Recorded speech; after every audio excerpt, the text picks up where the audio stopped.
Hey guys, I'm at my buddy Forrest's house and we're converting his fridge into a kegerator. It's going to serve a much higher purpose. So I'll do a video of it and show you guys how we do this conversion in case you want to do one of your own. So I picked up this kit. This has everything we need to do the conversion, and I'll link to the kit down in the blog post below.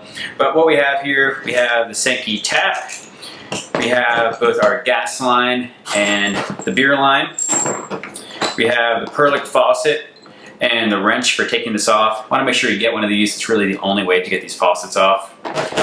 You have a tap handle, goes on the Perlick faucet.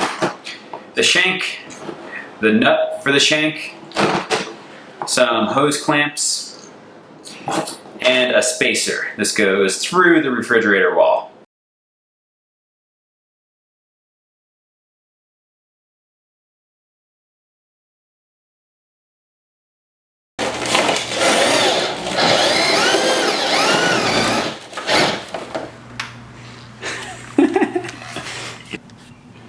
Okay, we're marking the spacer so we know where to cut it.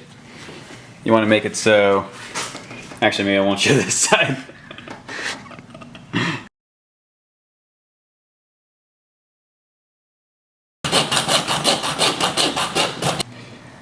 Okay, so that spacer was actually the perfect length to do 2 holes. So we got the spacers in there. Next steps, we're going to put the shank in, hook up the taps, and get the lines hooked up.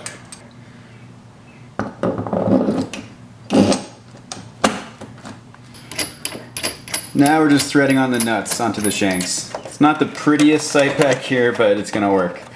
Okay, so when we were drilling the hole, the bit bounced around a little bit and made the hole a little bit too big. So the shank was just a tad bit loose. So what we did was we just took the same hole saw, cut a hole in a piece of wood, and then we used that to secure it. So now this thing is nice and stable, not going anywhere. So if you run into the same thing, you can just use a little piece of wood like that to make it nice and stable.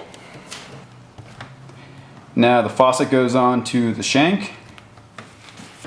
Okay, so just make sure you put your hose clamp onto your tubing before you attach it, and then just slide it on to the shank. Okay, so we're pretty much done. We got the beer line hooked up here, and we have this connector on the end. This is for a Sankey tap.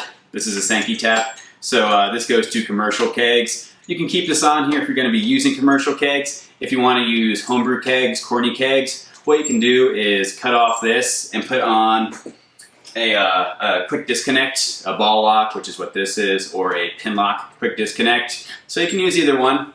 So a couple other things I forgot to bring over here that also came with the kit. A drip tray, forgot to bring that. That's gonna hook onto the front, the door of the refrigerator. So when we get that hooked up, I'll take a picture of it. Also the regulator for the CO2, I forgot to bring that over as well. So we're gonna get that hooked up.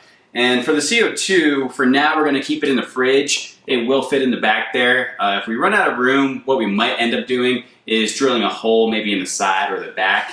If there are no coils in there, then we can do that. And that way we can save some space and keep the CO2 tank outside of the fridge. So that's really it, guys. That's the conversion. Pretty easy. But if you have any questions, let me know in the comments and I'll make sure I answer them. So take care.